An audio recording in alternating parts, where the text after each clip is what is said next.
Estamos recebendo a nossa amiga Beth. Eu peço desculpa pelo atraso, que houve um contratempo aqui com o aplicativo. A gente estava tentando arrumar aqui.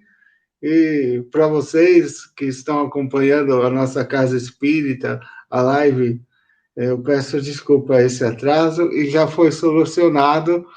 E seja muito bem-vinda, amiga Beth, mais uma vez, na Casa Espírita de Amor e Caridade, ajudando a caminhada. Hoje ela vai falar do resumo da doutrina dos Espíritos, itens 5 e 6. Ô, minha querida amiga, seja bem-vinda e é uma alegria imensa em recebê-la. E a vocês, muito obrigado pela presença e, por gentileza, é com você, minha amiga. Boa noite, amigos queridos. Foi aqui, o meu problema foi aqui no meu celular. Bom, então, dando continuidade ao estudo do Evangelho segundo o Espiritismo, né? Na introdução, que fala do resumo da doutrina de Sócrates e Platão, itens 5 e 6, como o Rodrigo falou. Então, Allan Kardec explica que Sócrates e Platão foram os principais precursores da doutrina cristã e do espiritismo. Quer dizer, eles foram precursores também do que Jesus nos trouxe. E Allan Kardec explica que as grandes ideias não aparecem de súbito. Os precursores preparam o caminho. Depois, diz Kardec, quando o tempo é chegado, Deus envia um homem com a missão de resumir, coordenar e completar os elementos esparsos, com eles formando um corpo de doutrina. E Sócrates viveu na Grécia no século V a.C., ele não escreveu nada, mas ele foi muito importante, ele foi um divisor de águas na história da filosofia. Ele foi condenado a tomar veneno por ter combatido o paganismo e os preconceitos religiosos, porque ele ensinava a existência de um Deus único, a imortalidade da alma. E Platão foi discípulo de Sócrates. Platão é que deixou escrito os ensinamentos do seu mestre. E Allan Kardec fala: consideramos útil resumir aqui no Evangelho segundo o Espiritismo os pontos principais da doutrina de Sócrates e Platão para demonstrar sua concordância com os princípios do cristianismo. E aquela frase famosíssima, conhece a ti mesmo, né? Conhece-te a ti mesmo, que é atribuída a Sócrates, mas ela estava escrita num portal de um oráculo. O oráculo era o templo da Grécia Antiga, lá em Delfos, e era dedicado ao deus Apolo. Se a gente pega o Livro dos Espíritos, na questão 919, Allan Kardec pergunta qual é o meio prático mais eficaz para se melhorar nesta vida e resistir aos arrastamentos do mal? E os espíritos respondem: um sábio da antiguidade, que é Sócrates, vos disse: conhece-te a ti mesmo. E a preocupação filosófica para Sócrates era voltada para o homem, era voltada para a interioridade do homem. Antes dele, os filósofos da antiguidade se preocupavam com a cosmogonia, ou seja, a origem do universo, como as coisas surgiram. Mas o interesse de Sócrates era o autoconhecimento. Ele dizia que o diálogo era uma medicina da alma. Ele se chamava de parteiro de ideias, porque ele provocava nos outros perguntas sobre si próprios, para que eles fizessem reflexões sobre si mesmos, o que sabiam, como viviam. O objetivo era educar o próprio caráter e conquistar a felicidade. Para Sócrates, o ignorante é um doente da alma, pois, diz ele, a ignorância origina todos os vícios. E o Espiritismo também nos ensina que nós somos vítimas da nossa própria ignorância. Para Sócrates, o conhecimento de si mesmo, ou seja, o autoconhecimento, não é um estado de sabedoria, mas é um processo, uma busca, uma procura da verdade. E a cada conhecimento obtido, uma nova ignorância se abre diante de si. Então, a gente encontra a resposta e novas dúvidas surgem. E o Espiritismo também nos diz: nós somos criados simples e ignorantes, estamos evoluindo constantemente. E Sócrates fala também da necessidade de destruir falsas ideias sobre si mesmo e conquistar a verdade moral. E o Espiritismo nos fala que o orgulho e o egoísmo nos trazem essa ilusão de superioridade. Outro ponto de concordância, que o Sócrates falava que a verdade está dentro de nós, e se temos dificuldade para encontrar a verdade, é porque vivemos como autômatos, que obedecem cegamente a ordens externas, que obedecem aos preconceitos estabelecidos. E os benfeitores da doutrina espírita também nos orientam a sermos autênticos conosco mesmo, cada vez mais donos do nosso próprio destino, a sermos co-criadores de nós mesmos. Jesus disse, né? Vós sois deuses, podeis fazer o que eu faço e muito mais. Sócrates também dizia que temos conhecimentos adquiridos em outras encarnações e que o diálogo desperta lembranças, reminiscências de outras vidas. O Espiritismo também nos diz que as leis de Deus estão inscritas em nossa consciência. Sócrates ensinava: nós nos tornamos melhores, mais ativos e menos preguiçosos se crermos ser um dever procurar o que ainda não sabemos. Quer dizer, investir no próprio progresso. É a busca do conhecimento, do autoconhecimento, do aprimoramento intelectual e moral. A Marilena Chaui é uma filósofa brasileira, escreveu um livro chamado Introdução à História da Filosofia. E ela, citando uma frase de Sócrates, qual seja, a verdade está no interior de nossa alma, e a razão é uma força inata que promove a autonomia moral e ética. Portanto, somente o ignorante pratica o vício, ou seja, a verdade está dentro de cada um de nós, e se nós tivermos uma boa vontade, nós vamos fazer esse progresso moral. E só o ignorante é que pratica o vício. E aí a Marilena Chaui fala que essa foi a primeira afirmação de toda a história da humanidade que falava do poder do pensamento para encontrar por si mesmo e em si mesmo a verdade. E é isso que o Espiritismo nos convida, fazer a autoanálise, para nos autoconhecermos e, a partir daí, fazermos a reforma íntima, que é a educação do nosso espírito.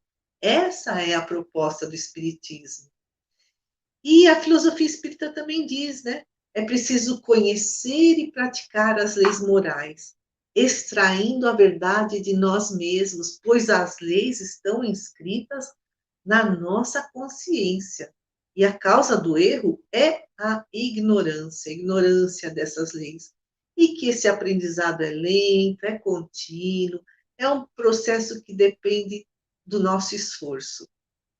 Então, a destinação do indivíduo, né, segundo a doutrina dos espíritos, é a perfeição relativa, ampliando a nossa consciência, reconhecendo a imortalidade da alma, as nossas potencialidades imanentes que estão lá latentes, esperando desabrochar, quais são nossos vícios, nossas paixões, para que possamos nos transformar por meio da reforma íntima.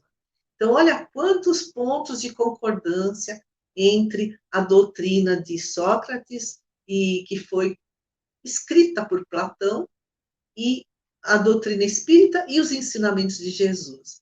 Então, o item 1 fala da imortalidade da alma, né? Porque o Allan Kardec elenca alguns pontos de concordância. O item 2 fala que, ao encarnar, né, Sócrates falando, existe um véu que encobre a nossa percepção. Quando nós estamos no mundo espiritual, nós estamos livres da matéria, então temos uma maior lucidez. No item 3, o Sócrates fala das faculdades da alma, que ficam obscurecidas pelo corpo físico, com os desejos e necessidades. E no item 4, Sócrates fala que as almas apegadas à matéria, aquelas que têm pouca evolução, conservam alguma coisa da forma material. E o Espiritismo também fala que o perispírito de espíritos menos evoluídos ainda é muito materializado, esse corpo energético, né, ainda é denso.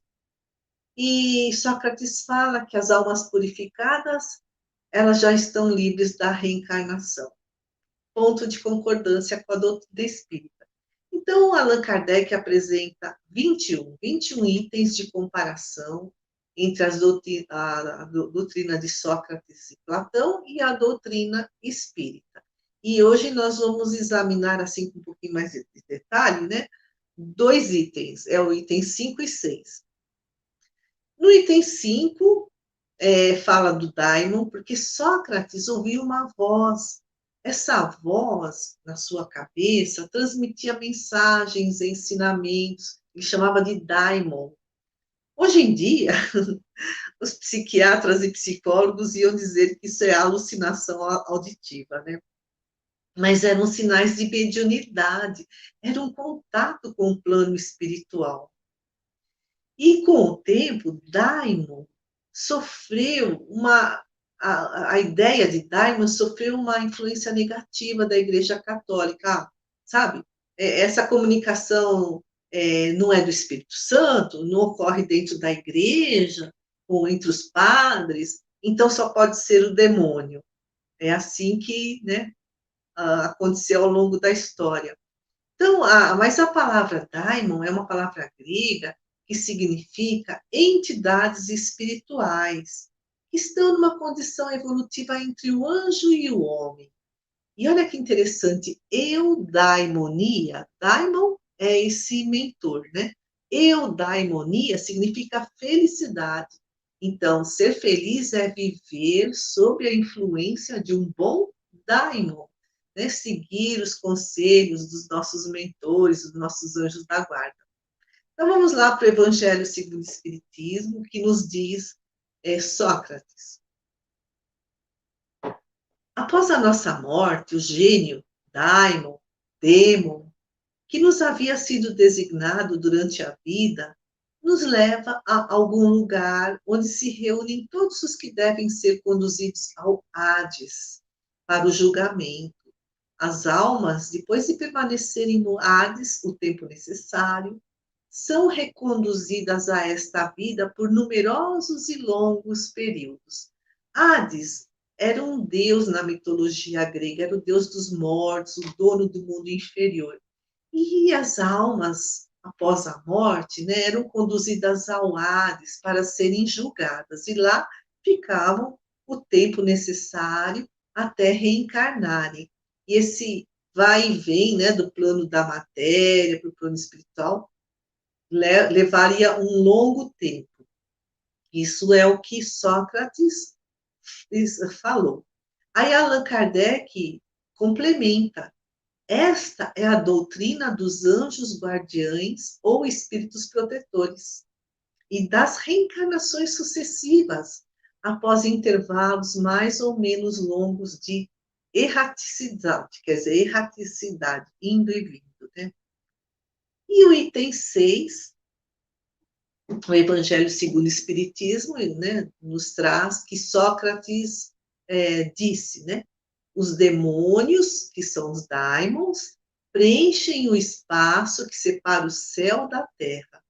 São os laços que ligam o grande todo consigo mesmo. A divindade não entra jamais em comunicação direta com os homens, mas é por meio dos demônios que os deuses se relacionam e conversam com eles, seja durante o estado de vigília, seja durante o estado de sono.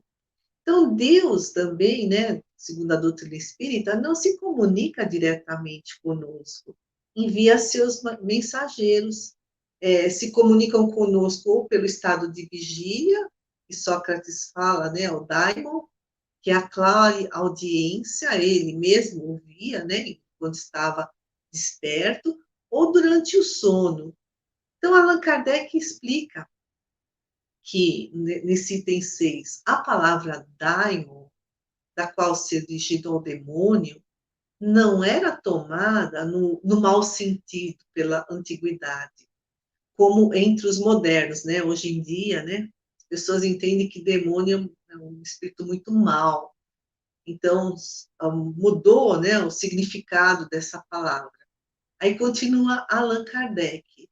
Não se aplicava essa palavra exclusivamente aos seres malfazejos, mas aos espíritos em geral, entre os quais se distinguiam os espíritos menos elevados, ou demônios propriamente ditos, que se comunicavam diretamente com os homens. Então, eles ficavam entre os homens e os anjos, né? Um plano de evolução média, né? Os nossos mentores, vamos dizer assim. E diz Kardec, o Espiritismo ensina também que os espíritos povoam o espaço, que Deus não se comunica com os homens senão por intermédio dos espíritos puros encarregados de nos transmitir a sua vontade, que os espíritos se comunicam conosco durante o estado de vigília e durante o sono. Então, aqui, né, é, aqui fala Kardec, Deus se comunica conosco por intermédio dos espíritos puros. Então, por exemplo, Jesus é um espírito puro. E aí agora, né, Jesus está lá nas altas esferas, ele envia mensageiros para que possamos também receber, né, as intuições, as inspirações. E aí a Kardec finaliza, substituir, quer dizer, substituam, né, a palavra demônio pela palavra espírito e tereis a doutrina espírita. Ponde a palavra anjo e tereis a doutrina cristã. Então, é tudo uma questão de palavras, né? Então, o daimon da antiguidade grega eram os espíritos que hoje nós falamos da doutrina espírita, ou eram os anjos da doutrina cristã, da Igreja Católica. Então, a gente pode ver, né, o quanto Sócrates e Platão foram realmente os principais precursores dos ensinamentos que Jesus trouxe 500 anos depois, porque Sócrates viveu no ano 500 antes de Cristo, e aí ele trouxe todos esses conhecimentos para preparar o caminho até a chegada de Jesus, e depois mais 19 séculos até chegar à doutrina dos Espíritos. Então, como Deus é maravilhoso, que nos assiste, nos traz esses conhecimentos, sempre com tanto planejamento, com tanta benevolência, no passo a passo, segundo o nosso grau de entendimento, segundo o nosso grau de evolução. Então, eu agradeço muito a atenção de todos, eu peço a Deus, a Jesus, que nos estejam conosco nessa noite, em todos os dias da nossa vida, que haja proteção para os nossos lares e os nossos familiares. Obrigada, Senhor.